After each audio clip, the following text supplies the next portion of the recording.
Bismillahirrahmanirrahim. Assalamualaikum warahmatullahi wabarakatuh. Alhamdulillah hamdan katsiran tayyiban mubarakan fi kama yuhibbu rabbuna wa yarda. Wassalatu wassalamu ala man la nabiyya ba'dah. Amma ba'd. Alhamdulillah, para siswa SMA Plus Liwaul Furqan, marilah kita senantiasa bersyukur kepada Allah Subhanahu wa taala yang senantiasa dan selalu memberikan kepada kita banyak kenikmatan. Di antara nikmat-nikmat yang paling besar yang Allah Subhanahu wa taala berikan kepada kita adalah nikmat hidayah, nikmat keimanan, nikmat kesehatan, dan nikmat kesempatan untuk menuntut ilmu. Mudah-mudahan dengan bersyukur kepada Allah Subhanahu wa taala, Allah Subhanahu wa taala pun semakin menambahkan nikmat-nikmatnya lagi untuk kita dan memberikan rahmat serta ridhonya untuk kita semua. Salawat dan salam semoga selalu tersampaikan kepada junjungan kita Nabi yang mulia, Nabi Muhammad sallallahu alaihi wasallam, juga kepada keluarganya, kepada para sahabatnya, dan kepada orang-orang yang selalu mengikuti jejak sunnah beliau hingga hari kiamat. Allahumma la sahla illa ma ja'altahu sahla wa anta taj'alul hazana idza syi'ta sahla. Rabbi shrah li sadri wa yassir li amri wahlul 'uqdatam min lisani yafqahu qawli. Rabbana zidna ilman warzuqna fahman.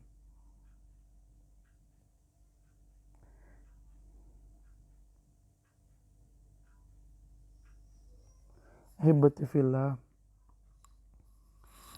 para siswa SMA Plus Liwaul Furqan, alhamdulillah setelah ujian tengah semester kita bisa melanjutkan kembali pembahasan tentang fikih ibadah.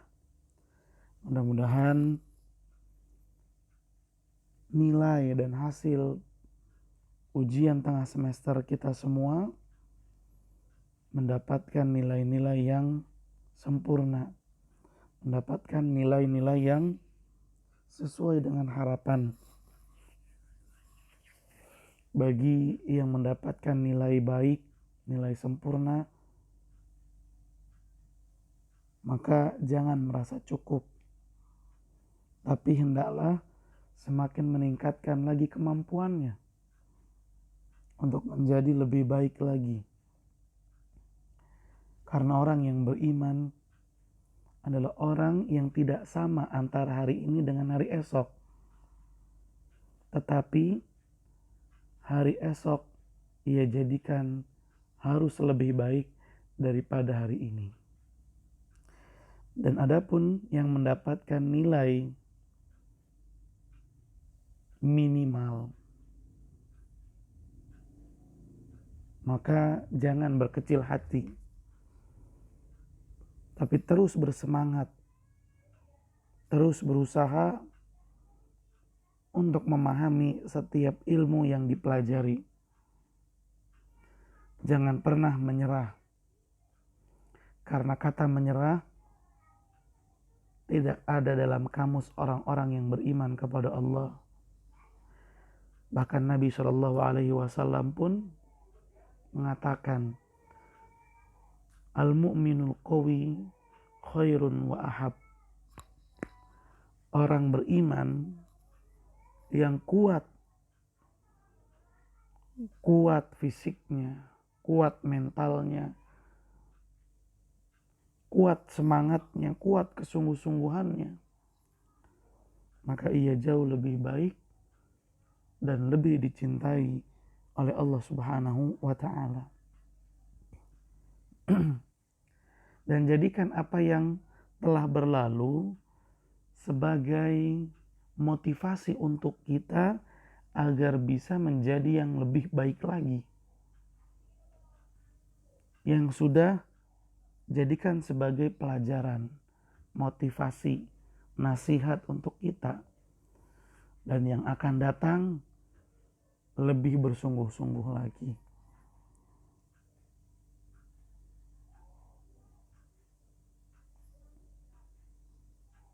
Dan kemudian perlu kita ingat kembali, perlu kita pahami lagi bahwa tujuan kita dalam belajar itu bukan untuk mencari nilai.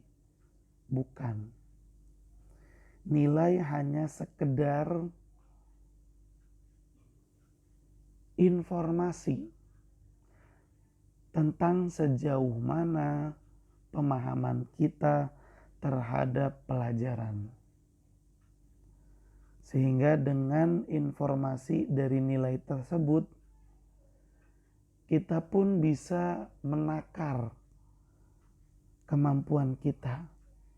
Yang nilainya masih kurang, berarti harus ditingkatkan lagi semangatnya, kesungguhannya, keseriusannya, perhatiannya dalam menuntut ilmu. Yang sudah mendapatkan nilai maksimal, maka jangan merasa cukup, tapi terus ditingkatkan lagi. Itu dia tujuan diadakannya ujian. Supaya masing-masing kita tahu sudah sejauh mana pemahaman yang dia miliki terhadap ilmu pelajaran. Yang perlu kita ingat bahwa tujuan kita dalam belajar, dalam menuntut ilmu tidak lain dan tidak bukan adalah untuk menjadikan diri kita yang tadinya nggak tahu jadi tahu. Menghilangkan ketidaktahuan dari diri kita.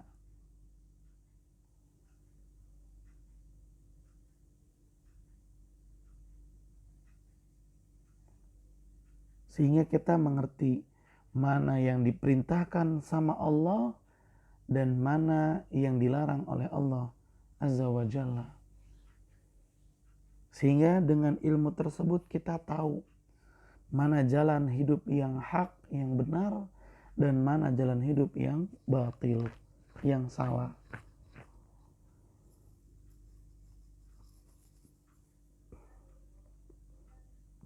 Dengan ilmu, maka kesuksesan akan dengan mudah didapat. Dan dengan ilmu, kebahagiaan yang akan dirasa bukanlah kebahagiaan yang semu, tapi kebahagiaan yang terus dirasa. Seorang ulama berkata,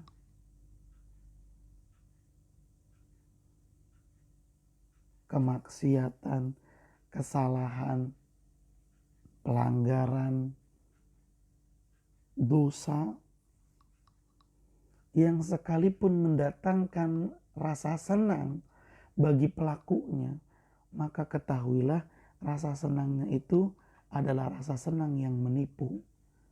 Kenapa? Karena hal tersebut pun pasti akan hilang. Gak lama. Tapi ketaatan, kebaikan, ibadah yang walaupun di awal-awalnya terasa berat untuk dilaksanakan, tapi ketika seseorang sudah merasakan nikmatnya, menjalankan ketaatan, menjalankan ibadah, melakukan kebaikan. Ketika seseorang merasakan nikmatnya, maka kenikmatan tersebut akan terus dia rasakan sampai ia masuk ke kehidupan yang selanjutnya, yaitu kehidupan akhirat. Bahkan pengaruhnya di kehidupan dunia akan selalu diingat oleh generasi-generasi yang selanjutnya. Coba kita perhatikan orang kaya yang luar biasa kekayaannya, pemimpin yang tinggi kedudukannya, orang terkenal yang banyak pengagumnya, kemana mereka setelah meninggal? Gak ada, sudah dilupakan begitu saja. Tapi lihat para ulama, lihat orang-orang alim, orang-orang ahli ibadah, nama mereka selalu dikenang, wangi, dikenang baik, bahkan dijadikan sebagai contoh dalam kebaikan dan panutan dalam ibadah.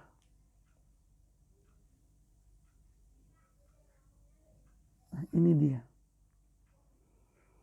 tujuan kita dalam belajar, supaya kita menjadi tahu dari yang tadinya tidak tahu. Sehingga kita pun menjadi orang yang suksesnya itu bukan cuma sukses dalam kehidupan dunia, tapi sukses yang mengantarkan kita kepada kebahagiaan yang hakiki, kebahagiaan yang sejati, yaitu kebahagiaan yang kita rasakan di dunia ini sampai selanjutnya di kehidupan akhirat nanti. Dan itu pasti kita akan dapatkan ketika kita bersungguh-sungguh belajar dan menuntut ilmu. Makanya Imam Ahmad rahimahullahu berkata, al-ilmu la ya'diluhu syai'un. Ilmu itu enggak ada yang bisa menandinginya. Enggak ada yang sama dengan ilmu.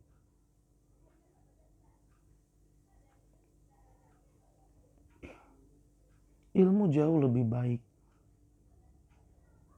Liman sahat niyatuhu. Tapi kebaikan ilmu ini hanya akan didapat dan dirasa oleh orang-orang yang benar niatnya dalam belajar. Apa niat dalam belajar yang benar?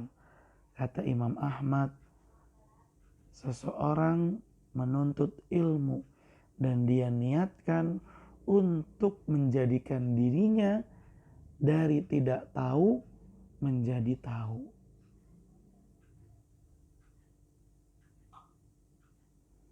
Baik ahibati fillah, para siswa SMA Plus Liwaul Furqan, mari kita tingkatkan kembali semangat dan kesungguh-sungguhan kita dalam belajar. Harus ditingkatkan. Jangan sampai kendor, apalagi hilang. Ayo sama-sama belajar. Alhamdulillah kita hidup di lingkungan yang baik, lingkungan pesantren yang dikelilingi dengan teman-teman yang insya Allah semuanya memiliki niat dan misi yang mulia, yaitu mencari ridhonya Allah. Kita tinggal di lingkungan yang dibimbing langsung oleh para asatidzah, oleh para guru yang selalu berusaha untuk mendidik dan mengarahkan kita menuju jalan hidup yang diridhoi oleh Allah Subhanahu wa ta'ala. Maka tinggal diri kita. Karena yang menjadi penentu untuk hidup kita bisa bahagia atau sengsara itu diri kita sendiri. Dan jangan lupa selalu memohon pertolongan kepada Allah. Sebagaimana Allah Subhanahu wa ta'ala berfirman, dan jika kamu telah berazam, bertekad kuat, maka bertawakal. Tawakal, minta pertolongan kepada Allah dengan memperbanyak doa. Taib ahibati fillah, para siswa SMA Plus Lawal Furqan. Pada kesempatan kita hari ini, kita akan melanjutkan pembahasan tentang sholat orang yang memiliki uzur.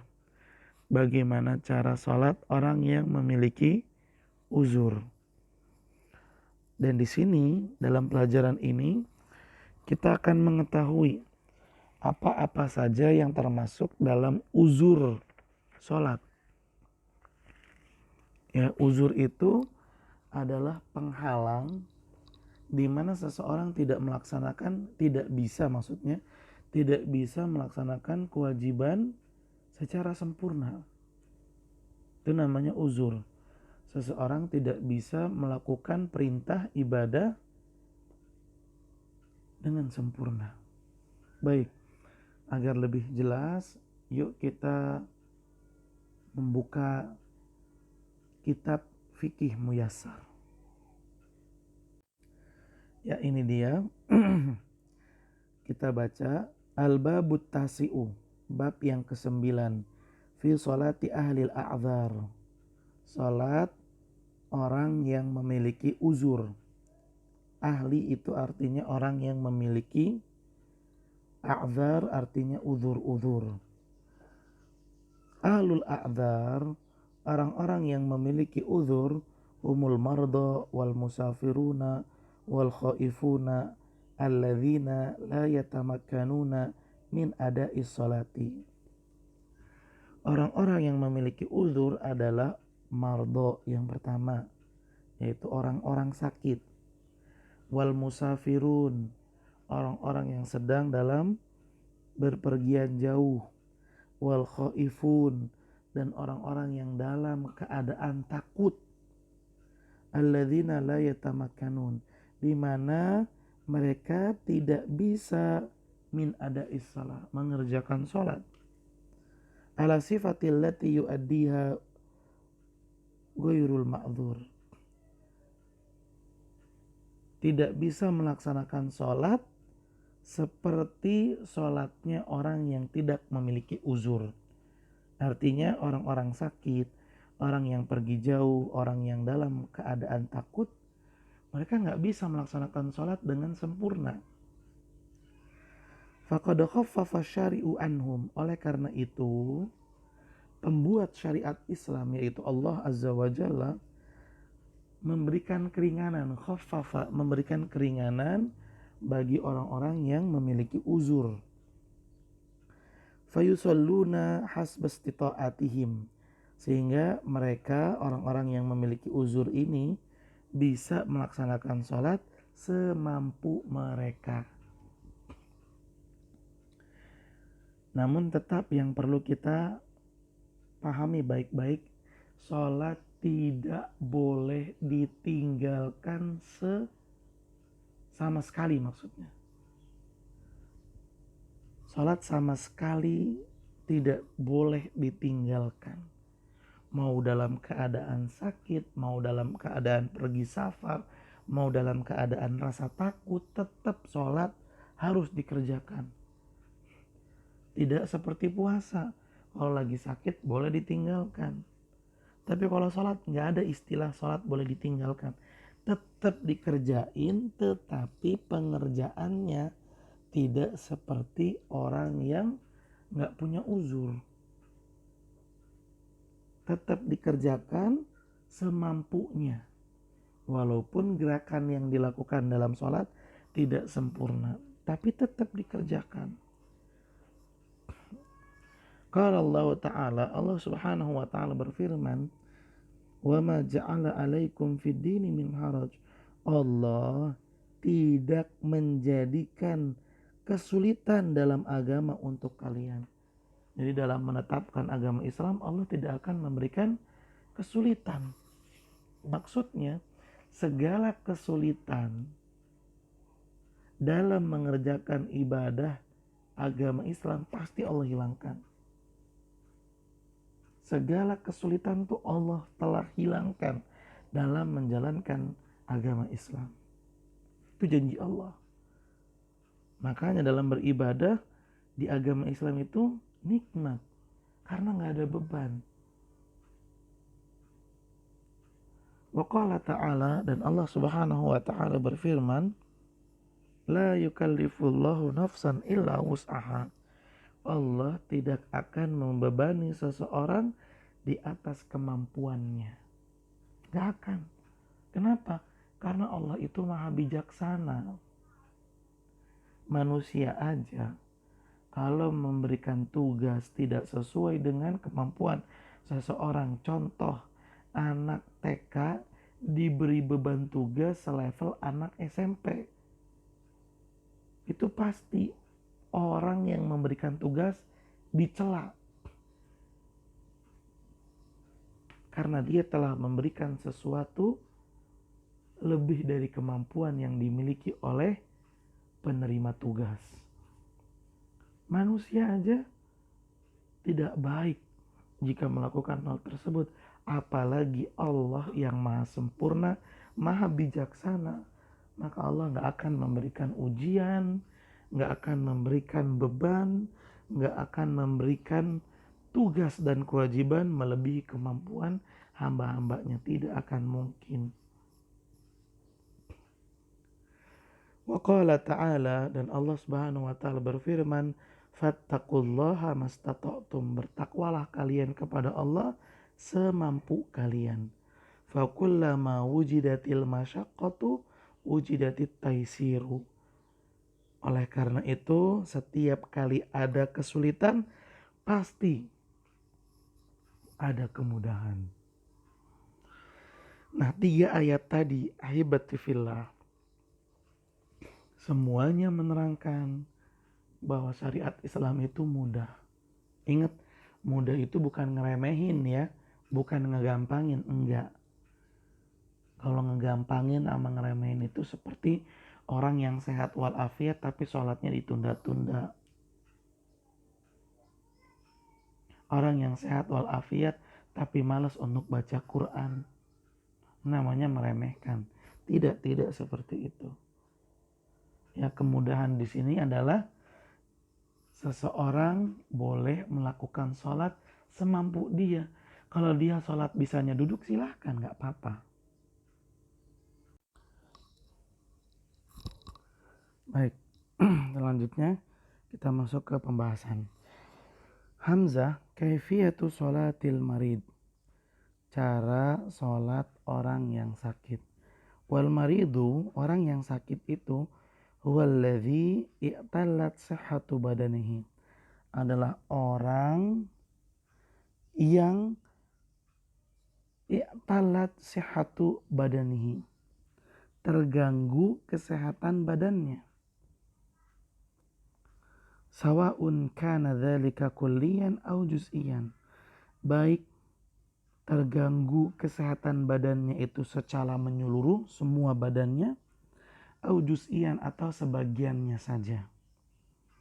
Wa yalzamul maridu an yusallil maktubata qa'iman ala ayyi sifatin kana. Pada dasarnya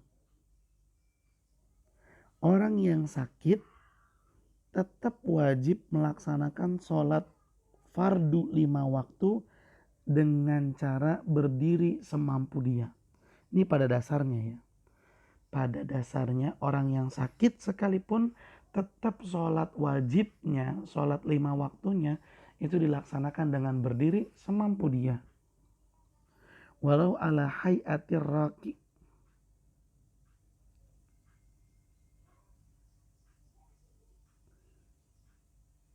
liman bidhahrihi maradun la yastati'u an yamudda dhahruhu.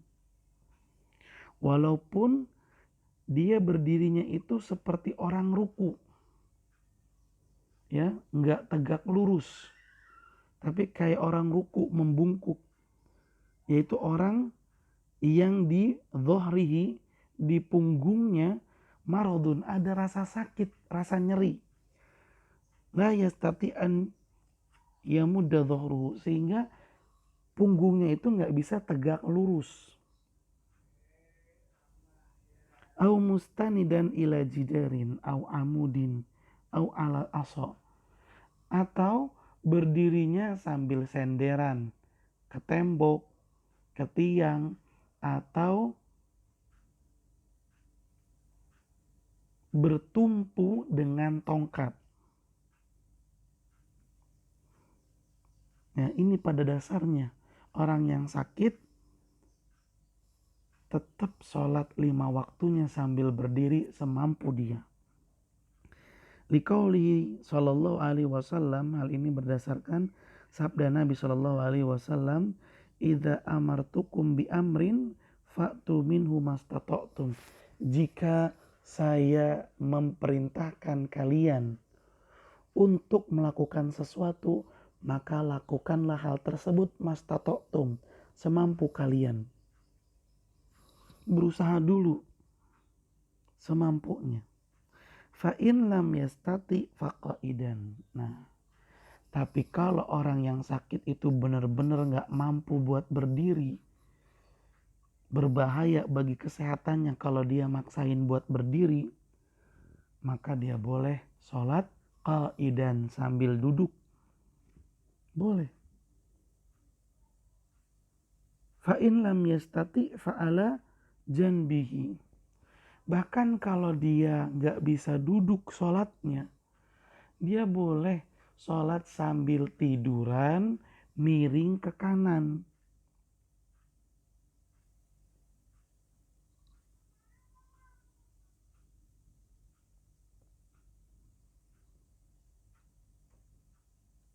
Liqaulihi sallallahu alaihi wasallam li Imran bin Husain.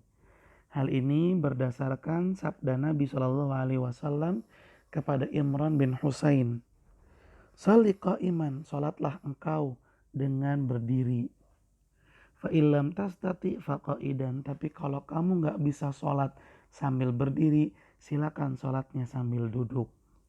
Fa illam tastati fa ala janbin, dan kalau sambil duduk juga kamu enggak bisa, maka silakan salat sambil tiduran miring. Fa in ajiza an dzalika kullihi shalla ala hasbi halihi.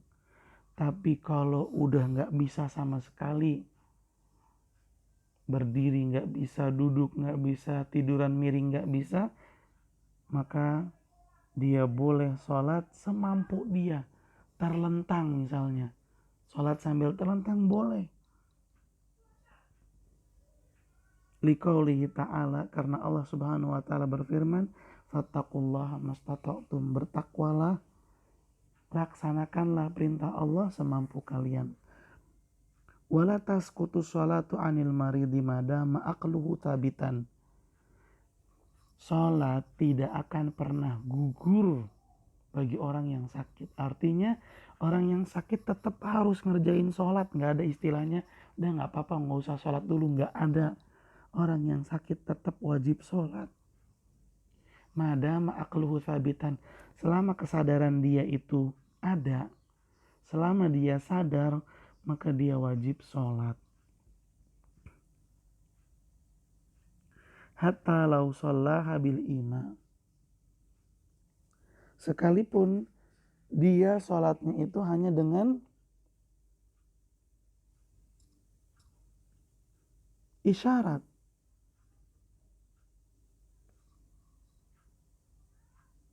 Liqudratihi ala dzalika ma'niyah. Karena dia cuman mampunya seperti itu, tapi harus dibarengi dengan niat. Baik, kalau seseorang lagi sakit,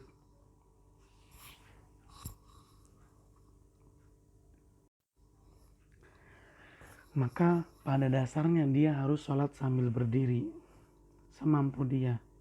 Entah sambil senderan, ya pakai tongkat, intinya sambil berdiri. Tapi kalau udah gak kuat berdiri, maka dia boleh sambil duduk.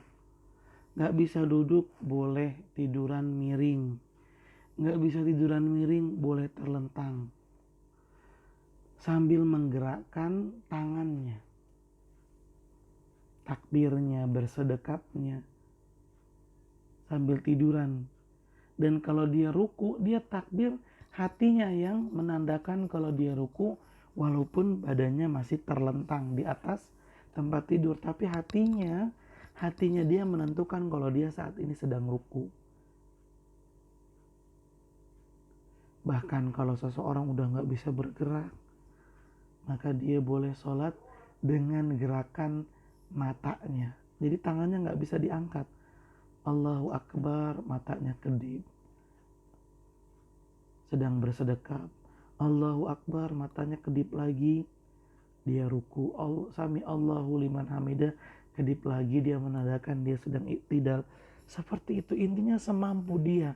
Tapi jangan meremehkan maksudnya. Tetap harus dilaksanakan semampunya. Mampunya duduk ya duduk, jangan tiduran. Mampu berdiri ya berdiri, jangan duduk. Dilihat kemampuan dia.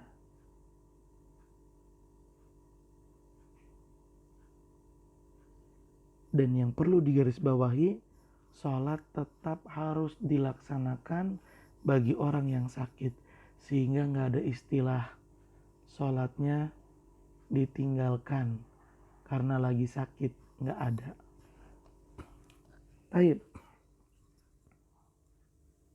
Wa yumi'ul maridul musalli jalisan fir ruku'i was sujud bi ra'sihi ima'an. Orang yang sakit lalu dia sholatnya sambil duduk, maka ketika ruku dan sujud dia harus merunduk, membungkuk. Bi ra'sihi ima'an, kepalanya harus menunduk. Wa yaj'al sujud akhfadha minar ruku', dan hendaknya gerakan sujud itu lebih nunduk daripada gerakan ruku. Siapa yang sholat sambil duduk, ya, kakinya dilurusin sama dia.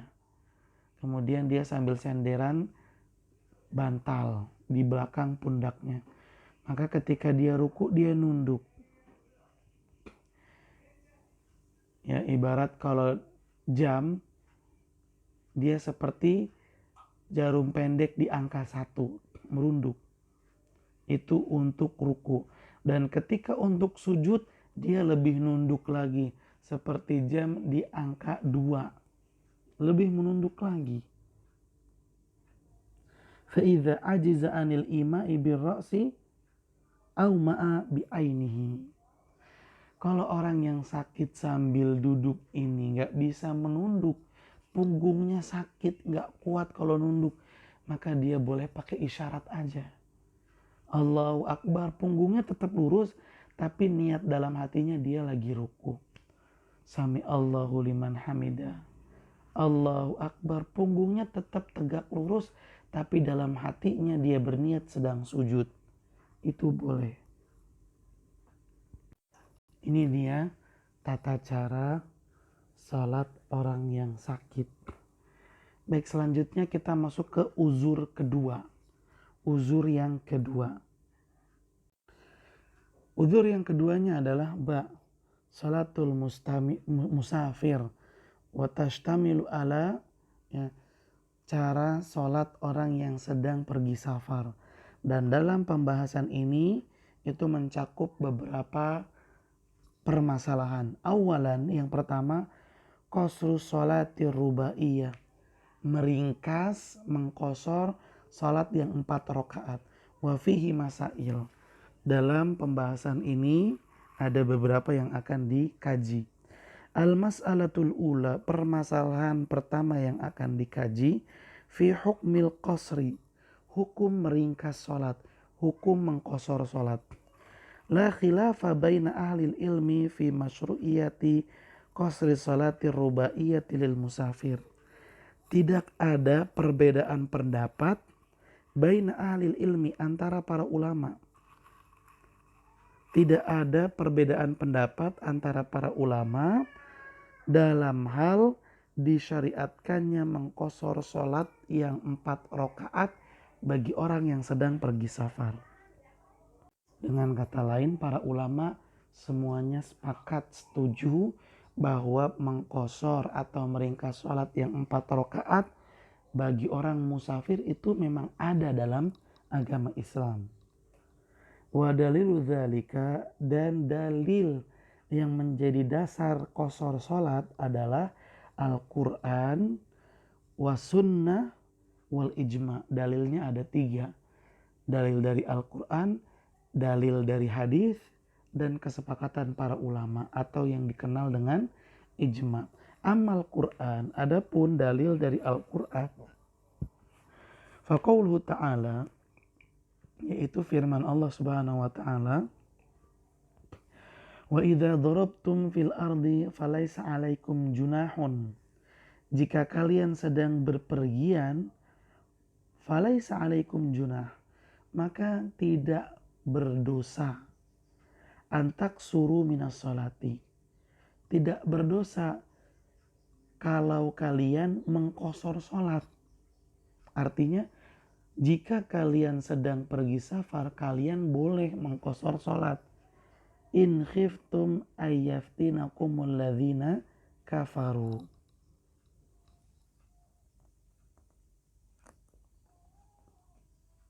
Jika kalian takut akan diserang oleh orang-orang kafir.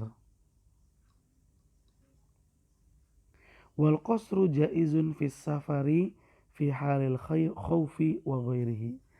Ayat ini memang menunjukkan bahwa safar yang dilakukan adalah safar dalam keadaan perang. Makanya Allah mencantumkan jika kalian takut diserang sama orang kafir.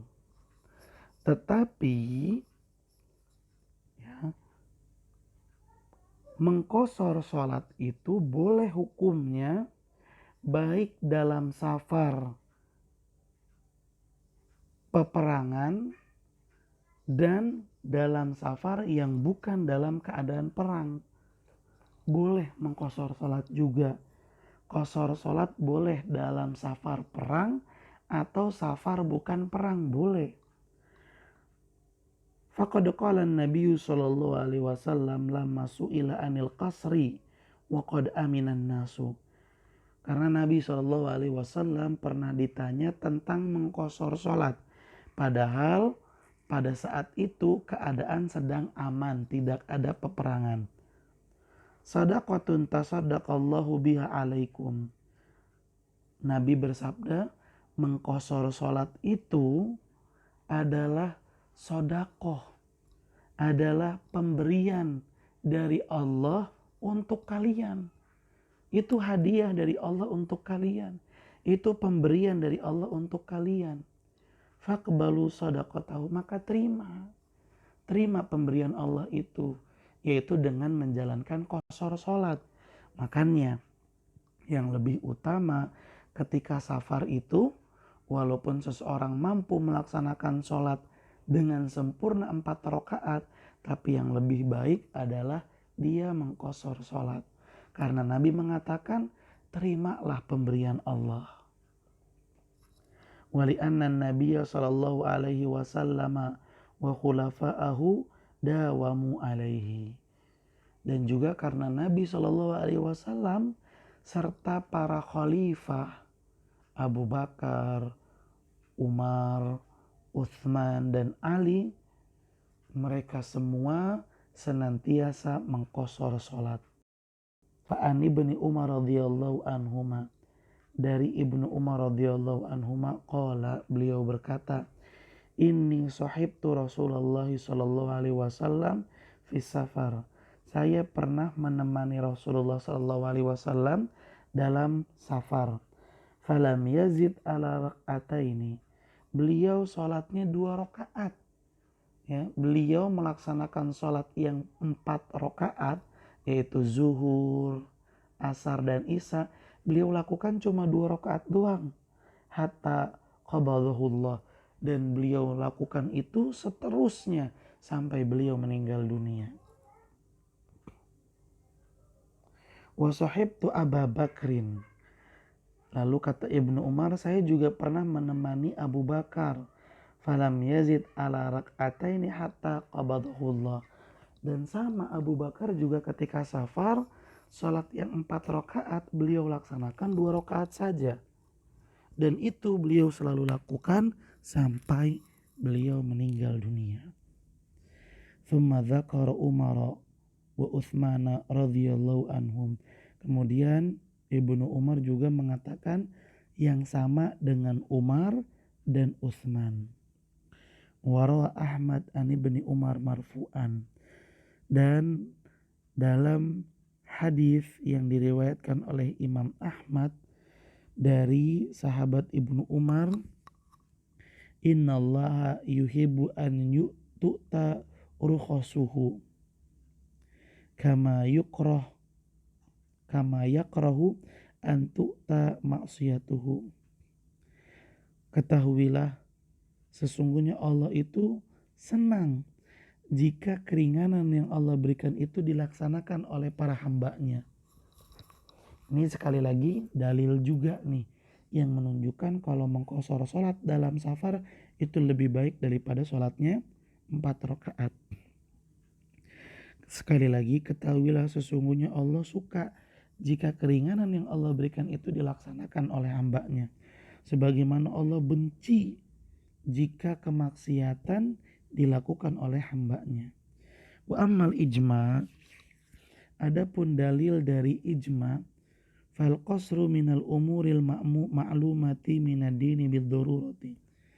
Sesungguhnya mengqashar salat itu perkara yang diketahui dalam agama Islam secara darurat.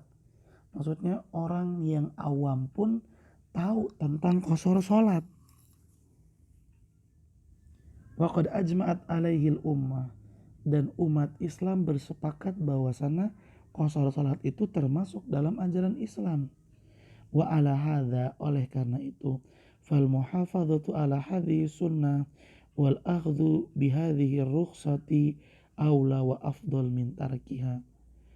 Oleh karena itu, menjalankan sunnah qashar ini, melaksanakan keringanan yang Allah berikan ini berupa qashar salat, menjalankannya itu aula wa afdal min tarkiha, lebih baik dan lebih utama daripada tidak melaksanakan qashar salat.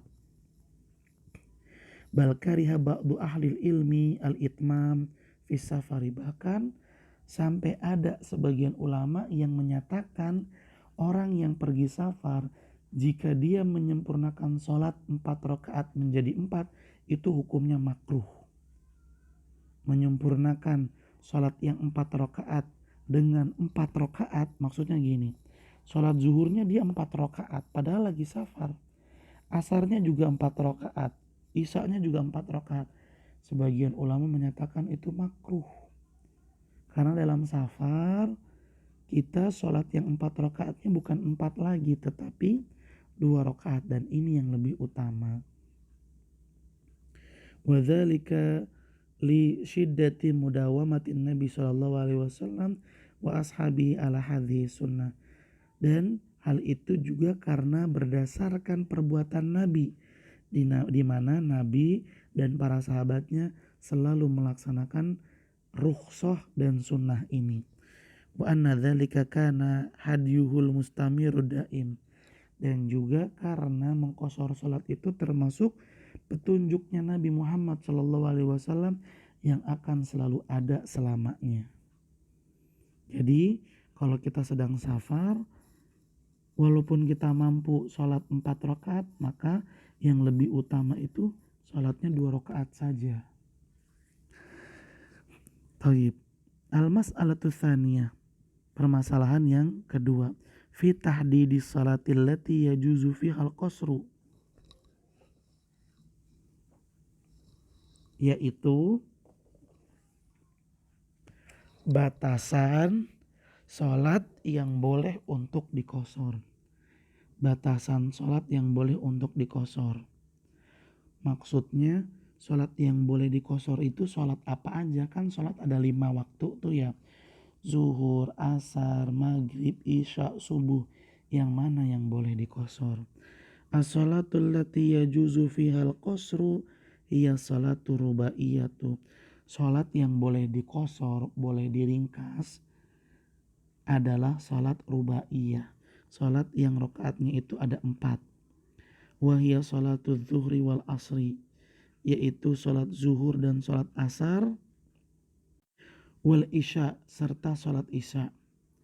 Wala taqsuru salatus subhi walal maghribi ijma'an. Adapun salat subuh dan salat maghrib maka sepakat para ulama tidak boleh dikosor. Li fi'lihi sallallahu alaihi wasallam wa ashabihi min ba'dihi, karena Nabi sallallahu alaihi wasallam dan para sahabatnya mereka melakukan salat subuh 2 rakaat, maghribnya 3 rakaat dalam keadaan safar. Waliqauli Abdullah bin Abbas radhiyallahu anhuma, hal ini juga berdasarkan perkataan Abdullah bin Abbas radhiyallahu anhuma, faradallahu sholata ala lisani nabiyyikum fil hadari arba'an. Sesungguhnya Allah telah menetapkan kewajiban sholat bagi kalian lewat lisan Nabi Muhammad.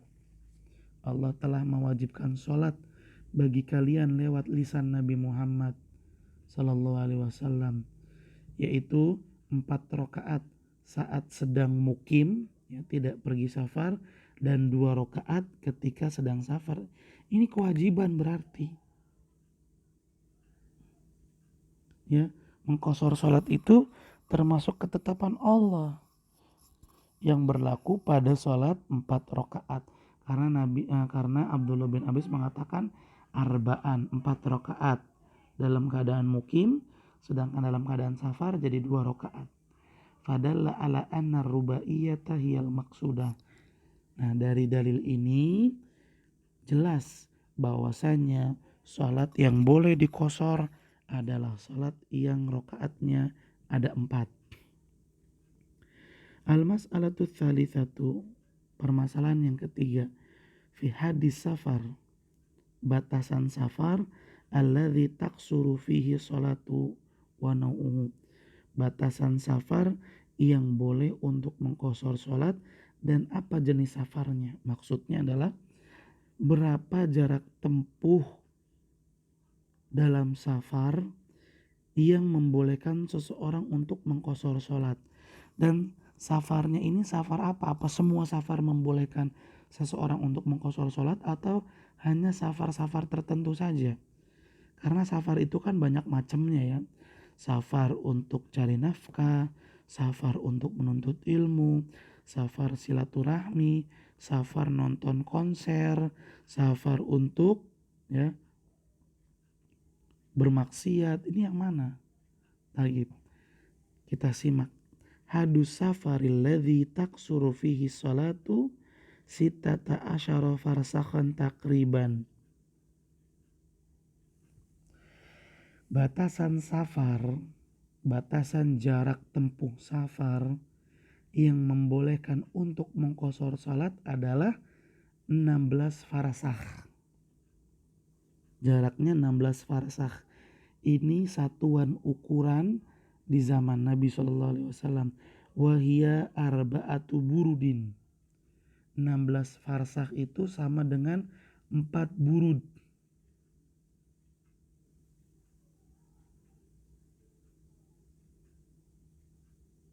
Sama, ini juga jarak satuan meter di zaman dulu.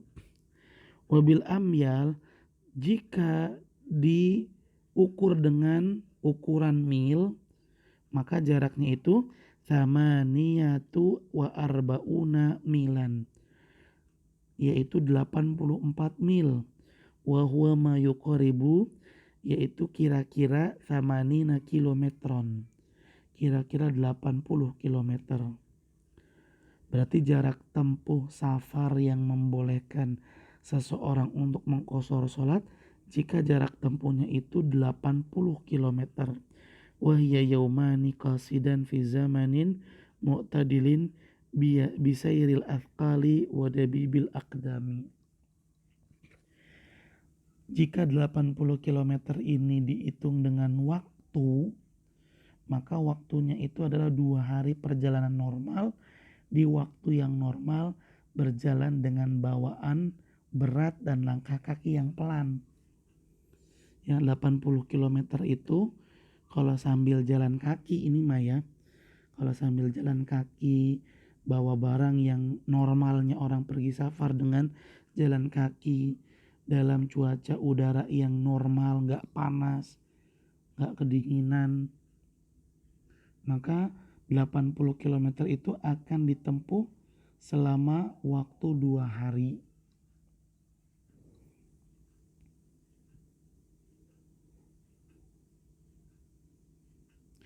Wasaman Nabi sallallahu alaihi wasallam yauman wa lailatan safaron. Namun ada keterangan yang menyatakan bahwasanya Nabi sallallahu alaihi wasallam menamai perjalanan 1 hari 1 malam dengan safar juga. Berarti nggak harus 2 malam atau 2 hari. 1 hari 1 malam pun sudah dinyatakan safar. Nah, apalagi zaman sekarang ya. Luar biasa sekarang transportasi. Ada kereta yang cepatnya subhanallah.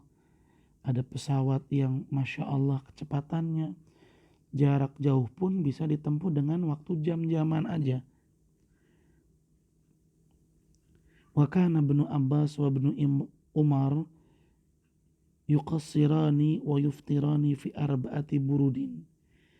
Ibnu Abbas dan Ibnu Umar melakukan qashar salat dan tidak berpuasa ketika mereka safar yang jarak tempuhnya itu 4 burud atau 80 km.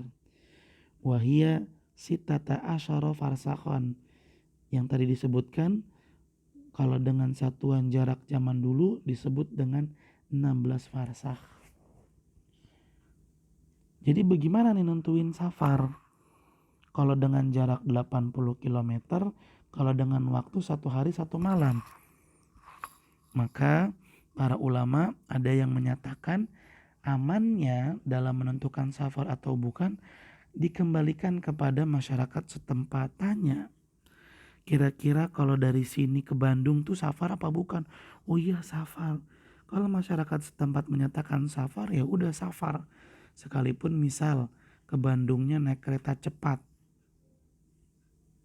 Dari sini ke Surabaya safar gak? Oh iya safar. Sekalipun ke Surabayanya dari Jakarta naik pesawat yang pakai hitungan jam doang nyampe. Tetap safar. Jadi ditanya ke masyarakat setempat. Bukan lagi dengan waktu, bukan lagi dengan jarak tempuh. Kalau masyarakat setempat bilang safar ya jadi safar. Kalau enggak ya enggak.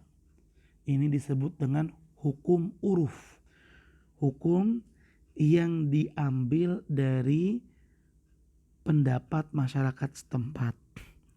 Wa amma nau'uhu, adapun jenis safar yang membolehkan seseorang untuk mengqashar salat adalah fahuwa safarul mubah. Safar yang boleh hukumnya. Kasafari litijarati, seperti safar untuk bisnis. Wan nuzhati, safar untuk jalan-jalan rekreasi. Wasafarul wajib, safar wajib, safar yang hukumnya wajib juga boleh untuk mengqashar salat. Kasafar lil haji wal jihad, seperti orang yang pergi safar untuk menunaikan ibadah haji atau menjalankan jihad. Wasafarul masnunul mustahab, begitu pula safar yang hukumnya sunnah. Kasafar li ziyarah, seperti safar untuk bersilaturahmi. Wasafar lil marrati tsaniyah fil haji, safar untuk melaksanakan haji yang kedua kali. Wa ala hadza, oleh karena itu fasafarul muharram, safar yang hukumnya haram, la yajuzu fihil qasru, gak boleh mengqashar salat, ala ra'yin katsirin minal ulama, dan ini adalah pendapat jumhur atau kebanyakan para ulama. Taib ahibati fillah, para siswa SMA Plus Liwaul Furqan, berarti jenis safar yang membolehkan seseorang untuk mengqashar salat. 1. Safar yang boleh, seperti safar untuk bisnis dan jalan-jalan rekreasi. 2. Safar yang wajib, seperti safar untuk pergi haji pertama kali atau berjihad. 3. Safar yang sunnah, seperti safar untuk silaturahmi atau safar untuk menunaikan haji dan umroh yang kedua kali. Adapun safar yang haram maka nggak boleh untuk mengqashar sholat, seperti safar untuk nonton konser, safar untuk berbisnis haram, tidak boleh. Maka haram safar tersebut sehingga tidak boleh untuk melakukan qashar. Taib ahibati fillah, para siswa SMA Plus Liwaul Furqan, yang selanjutnya pembahasan kita adalah al-mas'alatur rabi'ah, pembahasan yang keempat. Hal yaksuru man nawal iqamah, apakah masih boleh mengqashar sholat bagi orang yang safar telah sampai di tujuannya dan dia niat pengen tinggal di tempat tujuannya, pengen menetap di tempat tujuannya. Apakah dia masih boleh untuk mengqashar sholat? Tayyib. Orang yang safar dan telah sampai di tempat tujuannya, kemudian dia punya keinginan untuk tinggal dan menetap di sana, yahtaju ila tafsil, ini perlu dirinci. Wa bayanu dzalika, dan penjelasannya adalah annahu inna wal iqamatal mutlaqata lam yaksur.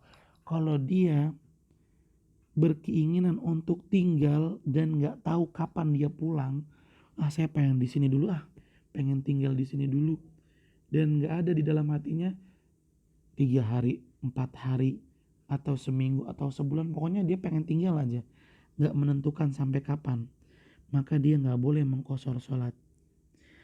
Li'in ida misababil mubihi liqasri fi haqqihi, karena ketika dia berniat untuk tinggal tanpa batas waktu, pada saat itu penyebab yang membolehkan dia untuk qashar sudah hilang, karena dia sudah dihukumi seperti orang yang sedang tinggal, tidak dalam safar. Kadzalika inna wal iqamata aktsara min arba'ati ayyam, begitu pula siapa yang berniat tinggal lebih dari 4 hari, maka dia nggak boleh mengqashar sholat. Au aqama li hajatin wa dhanna alla tanqadi illa ba'da arba'ati. Begitu pula siapa yang pergi untuk suatu bisnis, ketika sampai tujuan dia berprediksi nggak bakalan selesai bisnisnya kecuali sudah lewat 5 hari. Nah, orang yang seperti ini, yang pengen tinggal tanpa batas waktu, yang dia niat tinggal lebih dari 4 hari, atau dia berprediksi kayaknya saya nggak bakalan selesai urusan kecuali sampai 5 hari, maka orang yang seperti ini nggak boleh mengqashar sholat.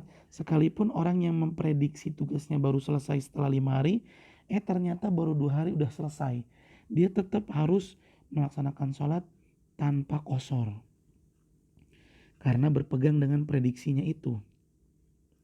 Di anna Nabi sallallahu alaihi wasallam aqama bi Makkah, karena Nabi sallallahu alaihi wasallam pernah tinggal di kota Makkah, fa shalla biha ihda wa isrina salatan yaksuru fiha, dan beliau ketika tetap di Mekah selama 21 hari, lalu beliau melaksanakan salatnya dengan cara diqashar. Wa dzalika annahu qadima subha ar-rabi'atin, karena beliau ketika sampai di kota Mekah tanggal 4 pagi. Fa aqama ila yaumit tarwiyah, lalu beliau tinggal di Mekah sampai hari tarwiyah. Fa shalla subha tsumma kharaja, kemudian Nabi salat subuh lalu beliau pulang. Faman aqama arba'ata. Baik, mohon maaf sebelumnya, hadis yang tadi yang menerangkan bahwasanya Nabi sampai di kota Mekah dan pada saat itu untuk ibadah haji, ya. Sampai di kota Mekah pada saat itu untuk ibadah haji dan beliau di sana sholat 21 hari tadi Ustadz bilangnya, ya. Bukan hari, tapi 21 waktu sholat. Sholat itu kan sehari 5 kali. Berarti kalau 21 ya 4 harian, karena Nabi datangnya di pagi hari. Ya, intinya Nabi tinggal di kota Mekah 4 harian. Makanya Nabi di 4 hari itu beliau mengqashar sholat. di 4 hari. Ya, ini dalil yang menunjukkan bahwasannya orang yang berniat tinggal di tempat tujuan 4 hari, dia masih boleh mengqashar sholat. Tapi kalau dia niat tinggal lebih dari 4 hari, atau dia memprediksi dia bakalan tetap di tempat tujuan lebih dari 4 hari, atau dia pengen tinggal tanpa batas waktu, maka dia nggak boleh qashar sholat. Nah, barang siapa yang ingin tinggal 4 hari atau kurang dari 4 hari, maka dia boleh mengqashar sholat. Adapun orang yang lebih dari 4 hari, maka dia harus melaksanakan sholatnya dengan sempurna, nggak boleh diqashar. Qala Anas radhiyallahu anhu berkata, aqamna bi Makkah asyran naqsurus sholata. Kami tinggal di Mekah selama 10 hari dengan mengqashar sholat. Maksudnya apa nih? Wa ma'nahu ma dzakarna. Maksudnya ucapan Anas radhiyallahu anhu ini seperti yang telah dijelaskan tadi. Li'annahu hasba khuruji ila Mina wa Arafah wa ma ba'dahu minal ashri wa yaqsuru in aqama al-haja bila niyatil iqamah fawqa 4 ayyam wa la yadri mata tanqadi aw habisa zulman aw bimatarin walau aqama sinina. Qala Ibnul Mundhir ajma'u ala anna al-musafir yaqsur ma lam yujma' iqamah. Baik, artinya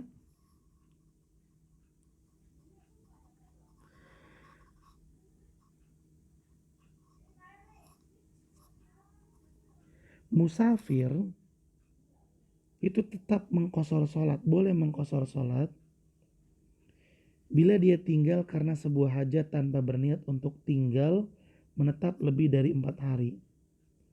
Sementara dia tidak mengetahui kapan hajatnya selesai, atau dia ditahan secara zalim, atau tertahan karena cuaca hujan sekalipun sampai bertahun-tahun.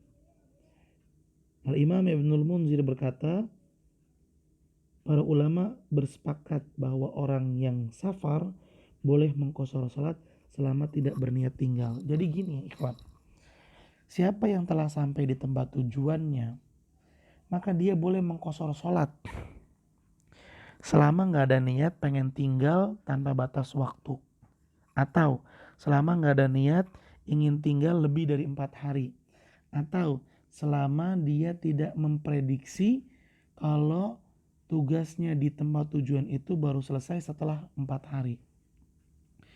Dia ada tugas di sana, tapi dia nggak tahu berapa lama dia bisa mengerjakan tugasnya itu. Dia nggak bisa memprediksi. Ternyata tugasnya itu baru kelar 1 bulan di tempat tujuannya dia. Nah, selama 1 bulan itu dia boleh mengqashar sholat, karena dia nggak tahu berapa lama dia bisa menghabiskan waktu untuk menyelesaikan tugasnya. Oleh karena itu ada kaidah, boleh bagi musafir mengqashar sholat selama gak ada niat untuk tinggal. Selama gak ada niat untuk tinggal, pokoknya habis tugas langsung pulang. Selama gak ada niat untuk tinggal, dia boleh mengqashar sholat. Taib ahibati fillah, para siswa SMA Plus di Baul Furqan, itu dia pembahasan yang bisa kita kaji pada kesempatan pagi hari ini, mudah-mudahan bermanfaat. Silakan kalian catat hal-hal yang penting dan ditanyakan jika ada yang kurang dipahami.